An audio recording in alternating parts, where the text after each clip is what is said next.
Hello and welcome to another edition of D&D Stories. I'm your host Rob from the channel Performance Check, and this is the show where I regale you with tales from the hit role-playing game Dungeons & Dragons, in particular about the time when something cool happened. Last time, Haldane the Wandering Sorcerer, TheWriter the Exiled Ranger of Hemlon, accompanied by King Magnus of Ireland, had travelled across the sea towards the Tower of the Jinn. The king had hoped to enlist the help of the Wishwriters, this mysterious order that study the habits and histories of the power of the Jinn. Now, sadly, he had wished for them, pun intended, to return his fallen son, Prince Eustaine, who had been murdered by the devious succubus. Succubus, who is backed by this devilish infernal order, is pregnant with the seed of Prince Eustaine, so she can once again reinforce the mysterious devil's line and bring about a new age of darkness across the land.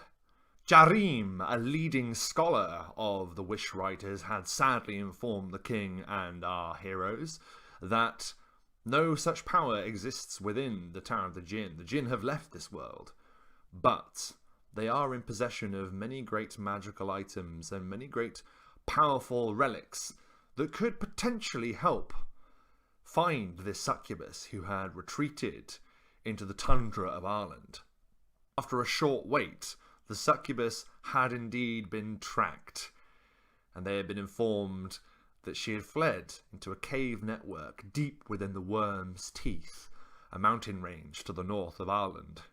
And so, with the help of the Wishwriters, Haldane, TheWriter, and the king had been teleported deep into the tundra at a point that Haldane had designated.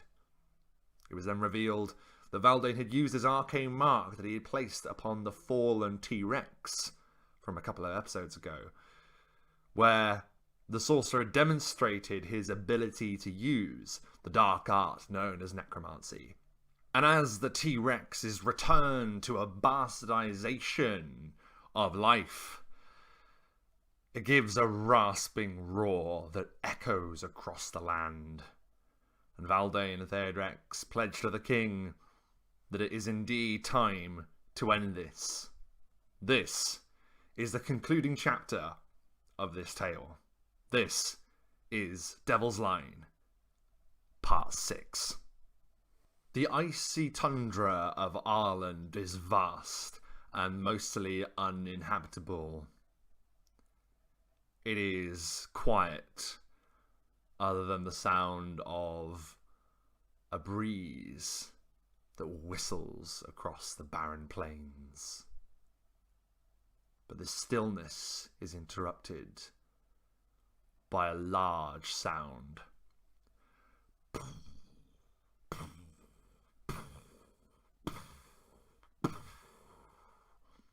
you imagine the imagery from Jurassic Park, the glass of water shaking at every footstep, the T-Rex, the undead Rex, stomps across the wilderness. Upon its back sits Haldane, TheWriter, and the king. This colossal undead dinosaur charges across the wasteland, and it is making short work of what would be a tiring and dangerous journey. TheWriter isn't happy.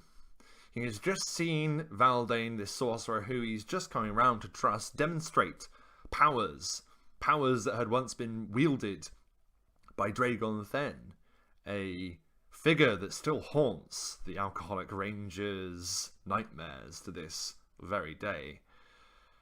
But he's quiet as he sits upon the back of this colossal creature that's stamping across the wasteland.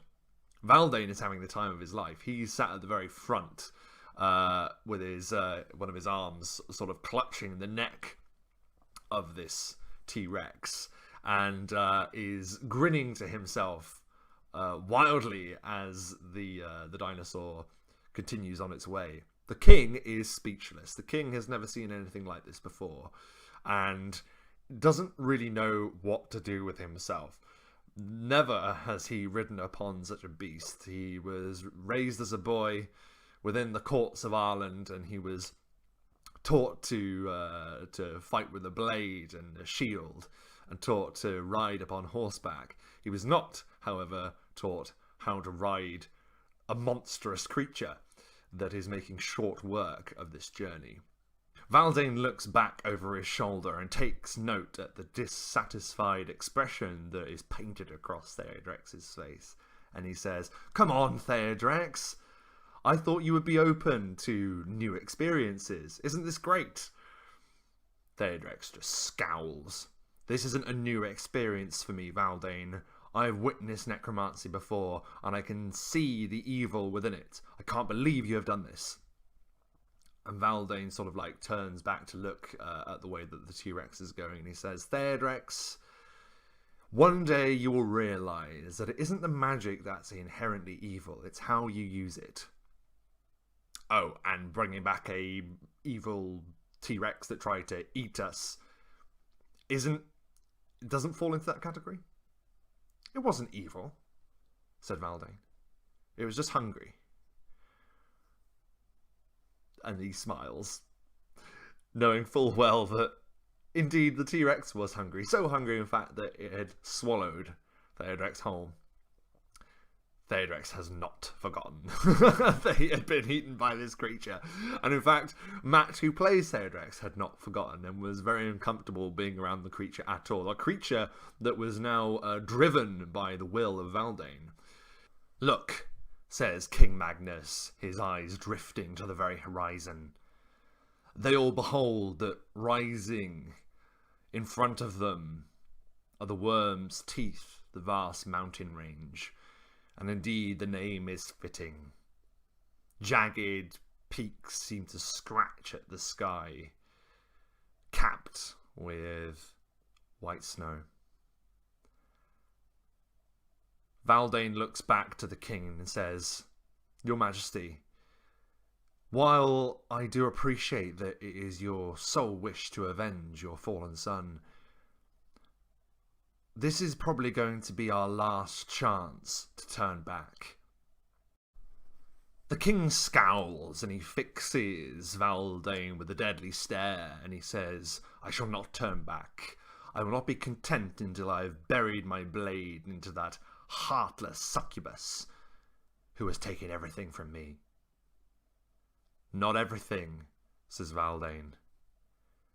"And while I understand that you're," and Valdane takes a glance at Theodrex, "one of the greatest martial fighters that Main Realm has ever seen, if you fall, your kingdom will be thrown into turmoil. It will be leaderless. Your son was your only heir." "I know this," the king interrupts. "But this has to be done. I need to atone for the mistakes of my ancestors from 600 years ago. I need to be the one to make this right." It's at this point that Mike, the DM, asks for us to make a spot check, which Theodrex succeeds, his keen eyes scanning across the tundra. And he spots something and he says, "Well, Your Highness, it would seem that our work begins now." Before them, standing in their path, is a encampment. And before the encampment stand a vast amount of reavers, these horrendous individuals that fight with a fanatical devotion to the devilish forces that have led their machinations to this world.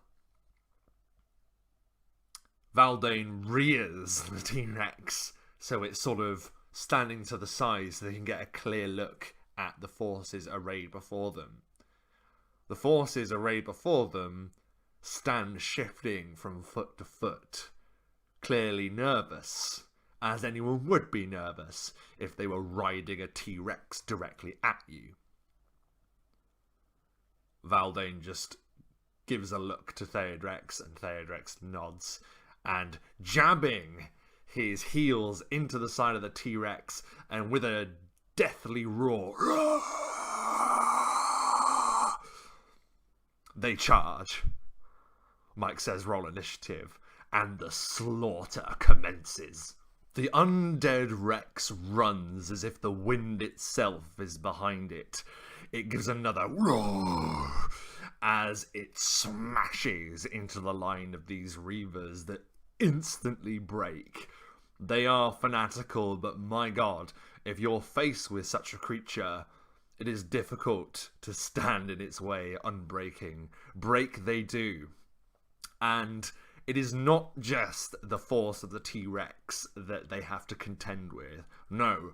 This, my dear viewers, I would like you to imagine as a T-Rex tank, for upon the back of this creature, Valdane is blasting spell after spell, scorching ray here, flaming sphere there. TheWriter is now crouched on the back of this creature, and with bow in hand he is leasing a rain of arrows down upon these reavers. A shot to the neck, a shot to the back, a shot to the face. They fall like flies around as the T-Rex snatches up another individual, hurling into the air, grabbing another one, hurling it up, catching it in his mouth again and swallowing it down. This zombie Rex is devastating their numbers. Amid terrifying roars and terrified screams from the reavers, devastation is wrought across the wasteland of the Tundra of Ireland. And then, after a short amount of time, silence falls. The undead Rex is just standing there with its lifeless eyes just gazing down upon all he has slain. And Valdane, TheWriter, and the king are astonished by what they have achieved. There are no words to be shared with the three of them, looking down upon the wreckage of humanity that lie before them. So, wordlessly, Valdane motions for the creature to continue on its path. And they feel confident. They feel very confident, as I'm sure you would imagine if you were taking an undead T-Rex into a fight with you. And they continue on their journey. Their only company is the howling wind and the snow that begins to fall softly from the sky. Soon the terrain becomes rocky and difficult to navigate, or it would be difficult to navigate if again you weren't on the back of an undead T-Rex. I don't know how much more I can stress to you all how easy it becomes traversing a dangerous landscape when you have such a devastating ally. The terrain begins to steep higher and higher, and soon they are within the depths of the mountainous region known as the Worm's Teeth. And it isn't long before they find themselves stomping up narrow pathways. And it is then that Mike reveals that the T-Rex is beginning to slip. Every now and then, one of its large feet will slide upon a rock covered in black ice. And upon such narrow ledges, it becomes apparent that it's probably time for Rex's journey to end. And we as players are like, nah, come on, let's risk it. Let's just keep going. Let's just keep going. It is obvious to us that Mike hadn't anticipated the characters going back for the T-Rex. And it would seem, to us at least, that, oh, okay, we can't take the T-Rex with us to the climactic boss battle that lies before us. And we're like, fair enough. All right, it's difficult for the T-Rex to get up in the mountains. But it would be really handy to have him. It would be really helpful. So, reluctantly, Valdane and TheWriter descend off the back of the Rex. They help the king down, who clutches his large sword and he throws it over his shoulder. And looks up at this vast, rocky and dangerous terrain. And he says, "We must begin our search there is, if the wish writers are correct, some vast opening towards the summit of the central peak. And they agree and they press on. But as they are about to do so, Valdane turns and looks at the undead nightmare that has helped them get this far. And he gives him a nod and wills the creature to begin its descent, to turn around and go back. And it's almost heartbreaking. Not particularly. It isn't particularly heartbreaking, but nonetheless, Valdane is sorry to see him go. I can't remember off the top of my head whether the raise undead spell would run out. I think it does, but I think we kind of just like the idea of the undead Rex stomping his way into the sunset, towards the sunset rather, to live a prosperous undead existence. And so the three travellers make their way up the side of this vast mountain, and the terrain just gets worse and worse, and soon Mike is asking for climb checks. He's asking for us to make survival checks to ensure that the characters can stay warm and keep their stamina up. And it is a vast and terrible journey, and they have to spend the night. They can't make the climb in just one day, such as the size of this peak that they're trying to ascend. And they're able to rest, and they're able to put up some shelters that hopefully will keep them warm throughout the night. And as the night goes on, they can see the stars above them wheeling ahead. The three moons that sit high in the constellations beam down upon them. I don't think I've mentioned, but yeah, just a fun fact. Main realm, there are three moons that circle overhead at night. And after an uninterrupted rest, they press on once again, going higher and higher and higher. The walkways wrought into the sides of these vast cliffs become narrower and narrower, and obviously the higher they get, the bigger the drops.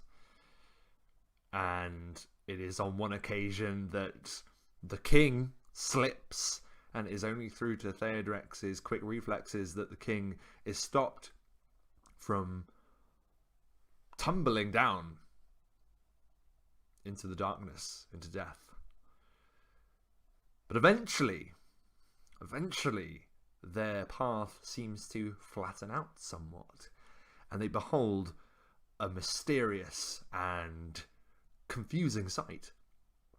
They see before them a vast opening to a cave that goes what looks to be deep into the mountain. But what seizes their attention first, immediately in fact, are the hundreds of flying creatures that appear to be moving in and out of the cave. Valdane sort of squints his eyes through the snow to stare at these things, and is able to determine, with a quick check, that these are pseudo-dragons. What? Says Theodrex over the wind. Pseudo-dragons. They are miniature draconic creatures. I've never seen so many of them before, but that's what they are. Right. What are they doing? I don't know. With a careful look, they are able to see that occasionally these pseudo-dragons are flying into the cave with what looks to be small animals, like dead animals and things that they've clearly found or killed on the side of the mountain. Like, occasionally, like a dead mountain goat will be carried in by two of them, or a small snow rabbit. This is very peculiar, says Valdane. The king is just staring at these creatures in wonder. Are they a danger to us? the king asks. Let's find out, says Valdane with a maddened look, and he starts walking towards the cave. Theodrex sort of rolls his eyes, takes his bow out, and starts following behind, crouched and ready for anything. The king wearily follows. And they approach, and these creatures, they don't appear to even react to the presence of these three travellers. They appear to be quite content flying in and out of this cave. It's almost as if, like, they're some kind of hive mind almost. They're operating like bees, buzzing in and out of this cave. One of them sort of hovers, its small wings sort of flapping rapidly so it can maintain its position in the air, and just stares at them for a second before, you know, contentedly continuing on its way. If you've seen a picture of a pseudo-dragon, they are what you might consider to be cute. They're just small dragons, essentially. They have sort of strange, almost fairy-like wings in a way, and they continue on their business. And so do our adventurers. The three of them stare into this cave, stare into this darkness that these pseudo-dragons fly in and out of. This must be it, says Theodrex. Slowly, the three of them begin to descend into the darkness. Theodrex lights up a torch and decides that he will go first. Then the king, then Valdane. The two of them are being fairly cautious with this king. They want to make sure that he's covered on both sides. And into the darkness they go. The ground is slick with ice, and above them they can still hear and feel almost the pseudo-dragons just flitting above them like bats in the dark. And then there is a boom, like a rumbling that echoes through the cave, and the ground shakes. Theodrex stops to look back at the others with like a wide-eyed look. Valdane returns it. What was that? Asks the king. We don't know, says Theodrex, trying to be polite. Boom! There is a louder, more raucous echo that erupts from the cave, this time the ground shaking so much that Mike asks for a reflex save. Theodrex makes it easily.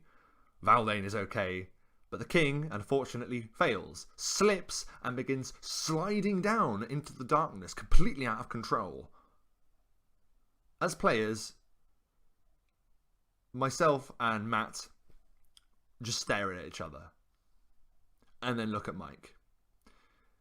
This is allegedly one of the greatest martial fighters in Main Realm, and yet we've had to look after him on the way up the cliffs. You know, we nearly fell off the cliff. And now he's failed his reflex, and now he's sliding into the darkness. And we can't quite believe that title. We can't quite believe that this man is capable of such great deeds, because he is nothing but a nuisance. We constantly need to look after him, and away he goes, sliding down into the darkness. Valdane and Theodrex quicken the pace, desperately trying to follow him into the darkness. And then eventually the ground just disappears. The king's gone over the edge, says Theodrex in panic, staring at Valdane. Valdane, wide-eyed, is desperately trying to look into the darkness, but can't see the king at all. He's just gone. And we don't know what to do. The players don't know what to do. Me and Matt don't know what to do, and the characters don't know what to do. It's like, and we're just looking into the darkness. Did he just die? Did we just lose the king? There was another boom, much louder, much more ferocious sound and rocking that comes from the depths of this darkness. And this time, rocks and ice just collapse from the ceiling above and shower onto Valdane and Theodrex, who are flung into the darkness after the king. They tumble, sliding, as if like on a death slide, almost like a vertical drop. They're just like sliding down this horrendously painful edge all the way down into the darkness. And eventually, they see light speeding up towards them. Light and they sort of slide in to a vast cave. All the while, whilst they're plummeting, they're surrounded by these pseudo-dragons that zip here and there, carrion with them. And then they land in a pile upon the ground. TheWriter desperately sort of tries to clamber to his feet, and then spots that the king is there, alive, staring wide-eyed at them. They'd almost like barreled into the king, you know, when they have to wait for someone to go down a water slide. It's kind of like that. And he looks mortified that this has happened, and he's brushing ice and snow off himself, clutching at his sword that he thankfully managed to hold on to. At least the bloody one of the greatest swordsmen of the land managed to hold on to his sword. Well done, king. We're getting very frustrated with him. He seems to just be a burden. And TheWriter and Valdane sort of like brush themselves off also, and are like, are you well, Highness? And the king says, the only thing that has suffered here is my dignity. Where are we? And it is only then that they're able to take in the sight of their new destination. Within this vast ice cavern, shafts of light pour from high above to illuminate this crystal blue beauty of a natural phenomena. But that isn't the thing that grabs their attention the most within this cavern. What does grab their attention is where the pseudo-dragons appear to be leaving their prey. In a vast pile before a terrifying, colossal, white dragon.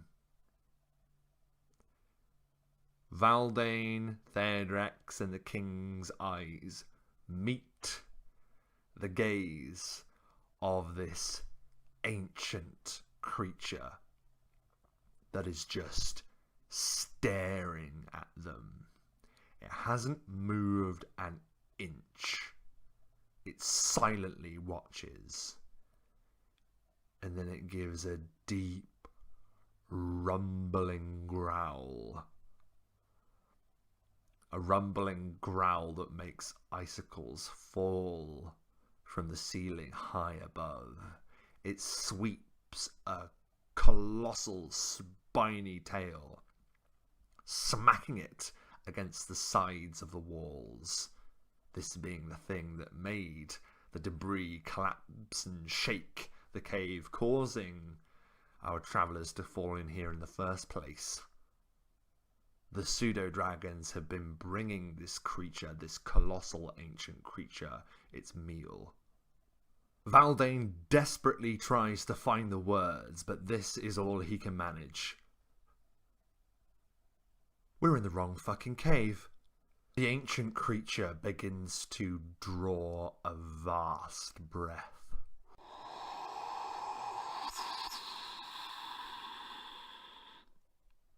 And it is instantly apparent what that means.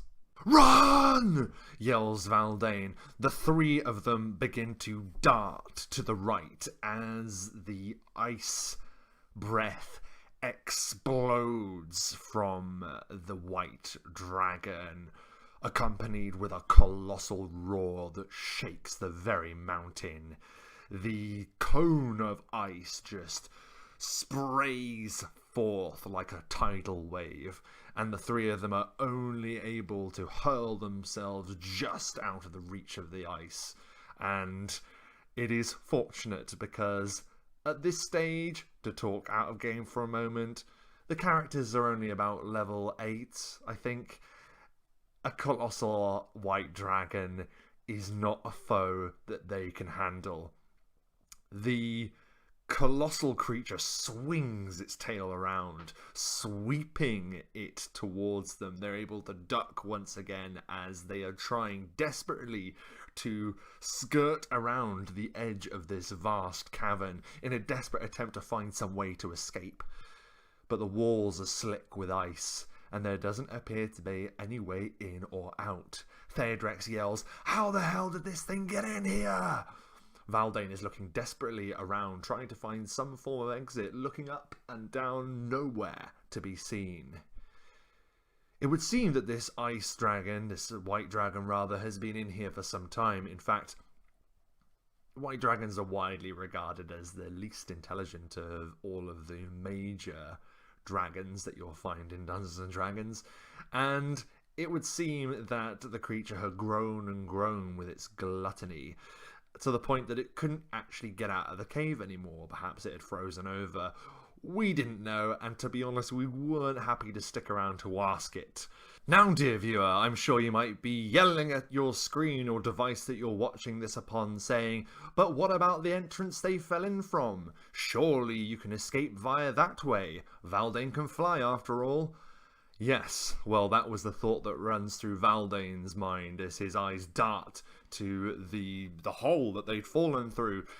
But sadly, as they dived out of the way from the ice breath, it had coated that exit. It had completely frozen over solid, even though Valdane probably couldn't have lifted the other two out of there anyway. The sorcerer looks desperately around, and still no avail. The dragon is advancing upon them. It smashes an ice pillar out of the way with the side of its head, just smashes it away with its horns, and is bearing down upon them.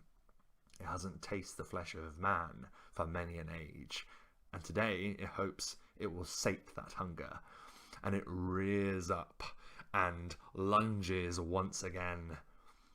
Now, don't like to boast, but as a player I was quite happy with the solution that I came up with. This essentially was an encounter that wasn't really a fight. The encounter was escape the dragon. And to Mike's credit, it was entirely random. We had decided to come into this cave. Mike had thought long ago that within the worm's teeth this white dragon would dwell. And we just happened to stumble in there like the morons we are. We didn't even check. But regardless, Valdane points a hand at one of the walls that you can see the shafts of light coming through from high up. He estimates that that must mean that there is at least some way out of the mountain through this wall. Pointing his hand, he summons forth a flaming spear and sends it barreling against the wall of ice. It starts ploughing through, making a tunnel through the wall.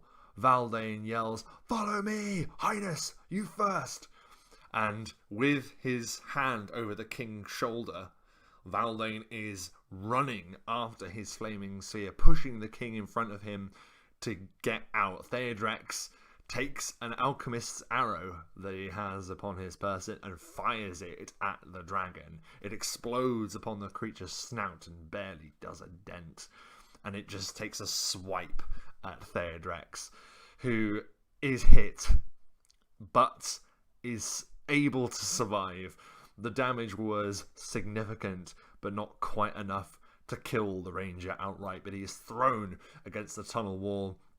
Valdane looks back, hoping to see that the ranger is alive, and scrambling up, blood pouring from his side, the ranger is able to catch up.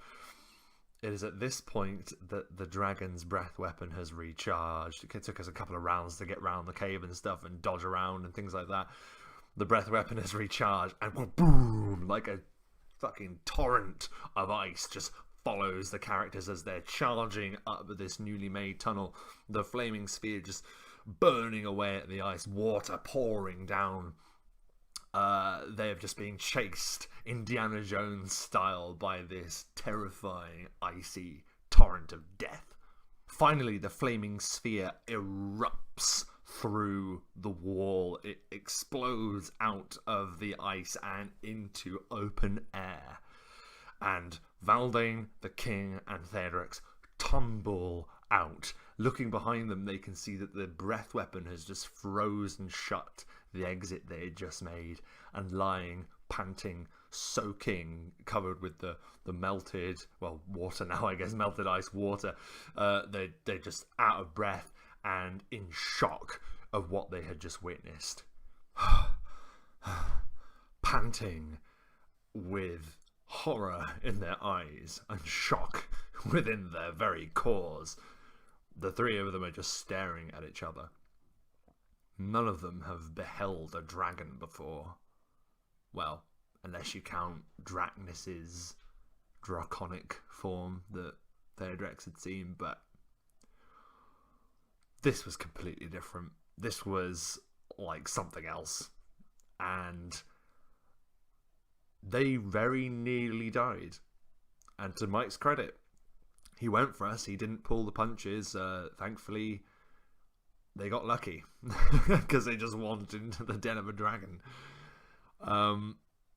Regardless, the characters rest there for a while. They don't set up a camp or anything. They just literally just sit there in the snow, in the ice, now on a very narrow precipice, collecting themselves, trying to get over the ordeal that they just went through. Eventually, TheWriter gets to his feet, and he's actually able to crack a few health potions because he nearly died. And it's very apparent that he nearly died. Like, Valdane is watching TheWriter, and like he takes like a big swig of whiskey because his hands are shaking, then chases it down with a health potion, and thankfully they're all okay. And it is only then that Mike asks for a spot check, which we humbly try and make. TheWriter once again makes it. He's just got an incredible spot check. Spots another cave. There, beyond the narrow precipice, they see, if you follow the path around, wrought into what looks to be the very peak of the mountain, a bit higher up. Now that they've sort of like fallen down, they can see, now they're on the other side, there's this opening. And we realised that if we had continued and followed the path around the location we got into, rather than go straight into the cave, we could have avoided this nightmare, this fiasco. But regardless, lesson learned, we now see the correct cave, it would seem, and we can assume, and the characters can assume, that this is the correct cave for. They see infernal carvings wrought into the sides of the rock about the opening of this cave. If that wasn't enough of an indicator to go on, they suddenly hear a scream that echoes across the mountains. Scream of a woman. And Valdane and TheWriter share a dark look. The king suddenly draws his sword and growls, "Is that her?" And they listen again, and once again another scream comes from the cave. They're all rapidly making their way towards the entrance now, really hoping that this time a dragon isn't inside. Another scream. The scream of a woman in the throes of childbirth. TheWriter looks to Valdane and says, "It can't be true. Surely, not enough time has passed." And Valdane says, "We don't know anything about this kind of conception. We have no idea the dark rituals at work here." The sorcerer turns to the king and says, "Well, your majesty, here we are. Again, I would implore you to consider well if this is the right thing to do. We do not know what is going to be inside. We were lucky to escape with our lives earlier today." And the king rounds his shoulders and says, "Let us be done with it." And he steps into the cave first. Exchanging one last concerned look, Valdane and TheWriter follow. They find a stony path that seems to spiral down into the darkness. Lighting up torches, they descend deeper and deeper into the mountain. But soon it would seem that torches are not required. Strange purple orbs hang in midair, casting a strange eerie light about the place. And upon the walls they see carvings of infernal writings. It isn't long before the cavern opens up, and they see what looks to be a plinth at the far end of a huge cavern. And upon the plinth there lies the woman who once feigned to be Maya Windmere, though at present her horns and wings are displayed. Her tail thrashes violently. They see now that her belly is swollen with pregnancy, and the horror they witness can barely be described. But as this is D&D Stories, I will do my very best. Clutching from between the succubus's legs are two shadowy hands that appear to be pulling themselves out of the succubus. This horrendous shadowy form begins to pull itself onto this earth.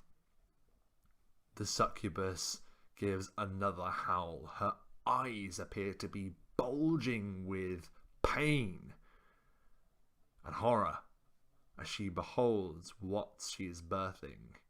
Just as a quick side note, this campaign took place long before any of us had witnessed the hit television show Game of Thrones, and we hadn't read the books either. So watching that episode of season 2 where Melisandre gives birth to the shadow demon,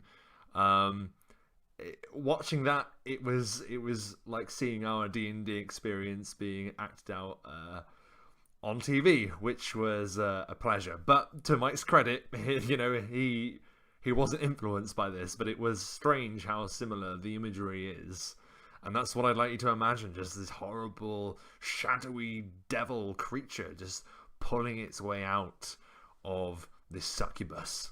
Finally, this abomination has pulled itself away from its mother, and it rises to stand, this shadowy creature coalescing before the travellers, and it rises, floating up almost to about 12 feet in height. It seems amorphous, but it has this long, terrifying shape to it. It has shadowy horns that roll back almost like that of a ram's, and long, spindly, shadowy fingers. Shadows seem to be pouring from this thing, and it gives its first gasping breath. It looks down upon the succubus, who is breathing deeply. She almost seems to be hyperventilating. Then the creature beholds its mother and says, "Where there once was birth, now there is death." And the light of the succubus's eyes goes out. She dies there and then. The creature turns its terrifying, blank, shadowy face towards them. It looks down and raises its head once again to reveal two startling eyes of light beaming, and it beholds them. And then Mike says, "Roll initiative." It is a devil like the kind my ancestors spoke of, the king says with a quivering voice, his eyes looking upon this abomination in horror. They call it Nightwalker. And a Nightwalker this creature is. It stalks through the darkness as it goes first, and it immediately goes for the king. It reaches out and its arm seems to extend tendril-like, and it just slams into the king, hurling him across the cavern, and he smashes painfully into the wall. TheWriter is up next, takes out an alchemist arrow and launches it at the Nightwalker. It smashes into the creature and the flames flicker at it. It would seem that fire would be slightly effective against this thing. We make the assumption that such a creature probably won't be harmed very much by standard weaponry. Valdane's up next.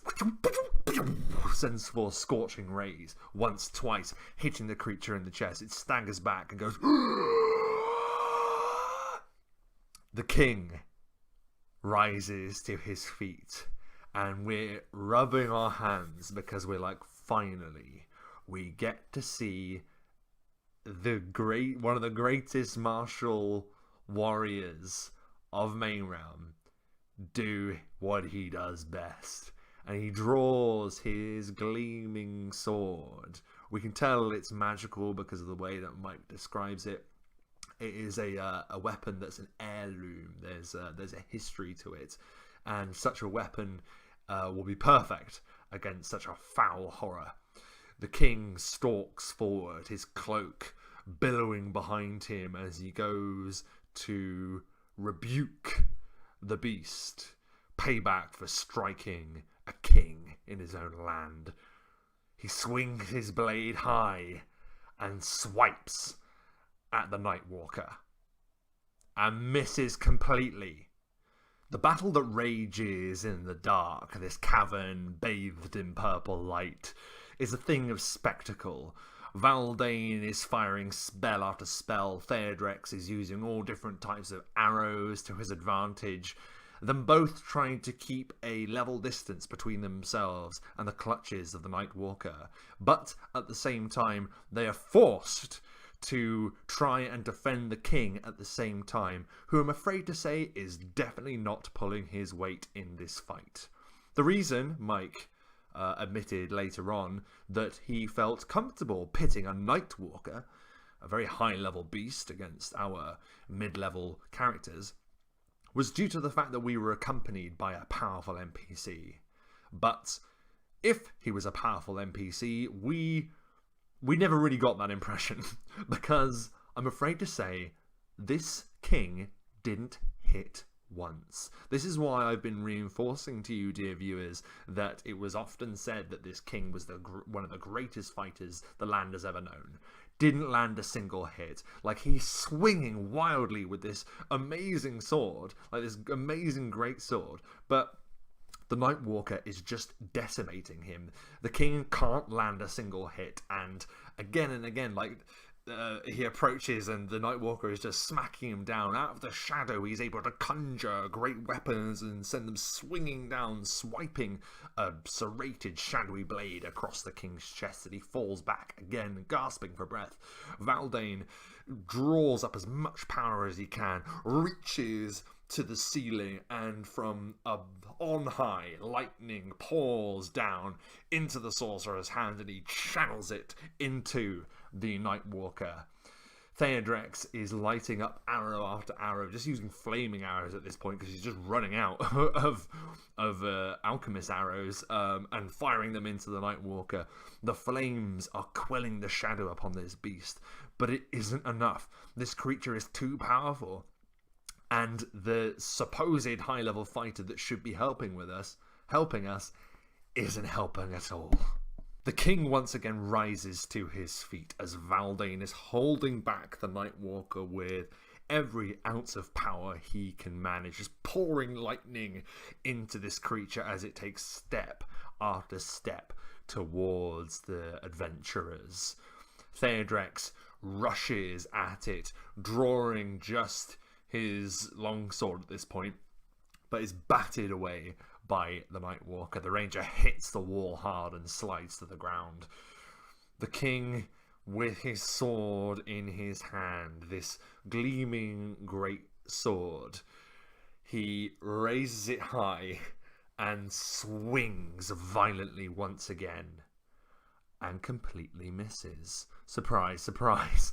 The Nightwalker takes full advantage of this, and as the king misses, a shadowy hand grasps around the king's wrist, and with another, he plunges dagger-like fingers into the king's chest.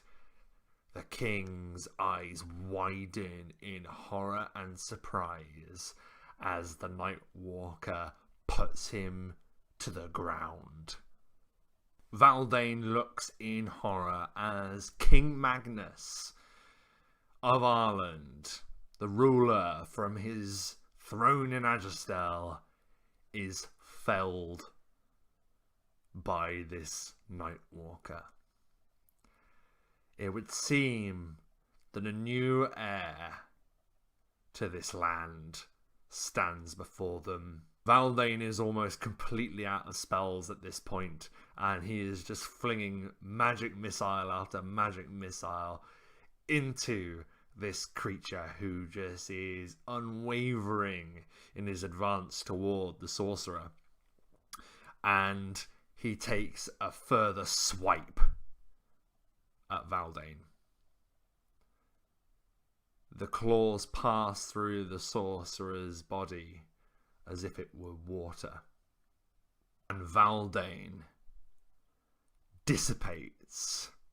Psych! An illusion stood in Valdane's path. The sorcerer is not actually in front of the Nightwalker at all. The sorcerer is standing, now holding the gleaming weapon of the king in his hand. And he says, "Theodrex!" And he hurls the blade. Theodrex is able to catch the great sword and with two hands plows it into the Nightwalker. It gives a shriek as the weapon's ancient properties are revealed. It does devastating damage to creatures such as this, forged by those who were waiting for the Devil's Line to return once again.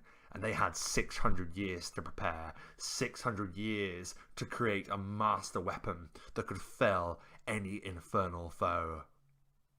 Just a shame the king couldn't hit with it, but Theodrex could, and he did, plunging the weapon deep into the Nightwalker. It gives another howl. Looking down upon its body, it's seeing its shadowy form disintegrate in on itself. It gives another violent swipe, but Theodrex has already darted aside and draws the blade up the creature once again. It staggers and then falls to its knees, reaching towards the ranger. Valdane summons his last amount of power and fires lightning into the creature as Theodrex delivers one devastating hack to the Nightwalker's head. And like mist, like breath on a mirror, the foul and ancient foe of this land disappears into nothing. Theodrex and Valdane dash to the side of the king, who is white as snow. The sorcerer and the ranger exchange a glance, and instantly the other can tell that they're too late. They look at this broken man, and they can see he's trying to say something. Is it vanquished? Is it defeated? Yes, your highness, says Valdane. Then you have done what I could not, murmurs the king. And in our minds we're like, well, yeah. But no, sorry, very sad moment. My line has ended. I will pay for the crimes of my ancestors, but I do it gladly, for it is in their name, and with their name, that I shall live on. Theodrex sort of tries to lift the king slightly so he sat up a bit. Your Highness, what should we do? What should we say? How do we return to Agistel without you? My line has ended, the king repeats, and so stewardship must go to those most worthy. Here, and the king produces a royal seal and presses it into Theodrex's hand. The Rangers of Hemlon have long guarded the borders of my realm. Now, Theodrex, as the greatest of their kin, I can think of no one better to have stewardship of these lands until a rightful successor can be chosen. And Theodrex is just staring at the king and then looks at Valdane, who's just wide-eyed. You're giving me command of Agistel, says Theodrex. Your Highness, I can't. I wouldn't know where to begin. The king smiles weakly. Neither did I.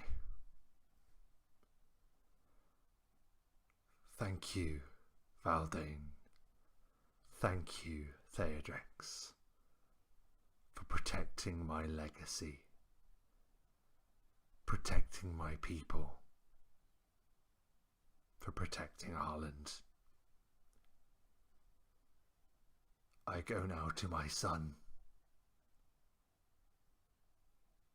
And his eyes grow dark, and the king speaks no more. It takes many days and a lot of cross-examination and magical rituals to ensure that Theodrex of Hemlon and Valdane the sorcerer are indeed telling the truth. The court mages of Agistel conduct this investigation with a lot of care, for their king has fallen, and it was only these two mysterious travellers that were there to bear witness to it and hear his final words. However, it is finally ascertained that these two are indeed telling the truth. They now know that it is Theodrex and Valdane that protected the land and sought to protect the king from the fate of the Devil's Line. And while they were successful, at least in part, sadly, Ireland is now without a ruler. But Theodrex has been bidden to take stewardship of Agistel, an honour, many would say, a burden, the ranger thinks to himself as he drinks himself stupid on return to the city to the south of Ireland. Valdane decides that he will accompany Theodrex for the meantime and do his very best to support the ranger in this new duty. Well, Theodrex, says Valdane, a few nights later, now that the ranger has begun to become accustomed with the prospect of power. Think of it as another adventure, another challenge that awaits. Theodrex just grimaces and takes another swig of drink and says, You know, Valdane, I think you might be right. Our vision moves through the barriers of this world and this time to another. And we see a figure racing across a landscape that existed long, long ago. We have gone back in time many number of years. This figure is being chased across the land by a shadow that sweeps through the sky with a colossal wingspan.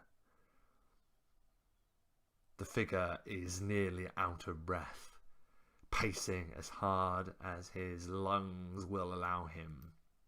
In full dwarven armour, Droskor Hammerstone of the Undercroft is being chased by a colossal dragon, and finally he has found a way home. And that is where we will leave it for this edition of D&D Stories, and indeed for this entire story arc. That is the story of the Devil's Line campaign.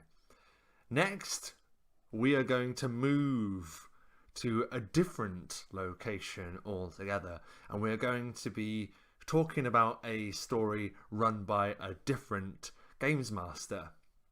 For indeed, Theodrex's position has been neatly wrapped up for the moment, and it was only right that since I and Michael had a chance to DM, it was now Matt's turn. So next time, look forward to the return of Droskor Hammerstone as we explore the questionable realm of Lockthorn. Thank you ever so much for watching, and I hope to see you next time. In the meantime, as ever, keep gaming. Thanks for watching. Be sure to check out the D&D Stories Facebook, Patreon, and t-shirts on Redbubble. Keep gaming!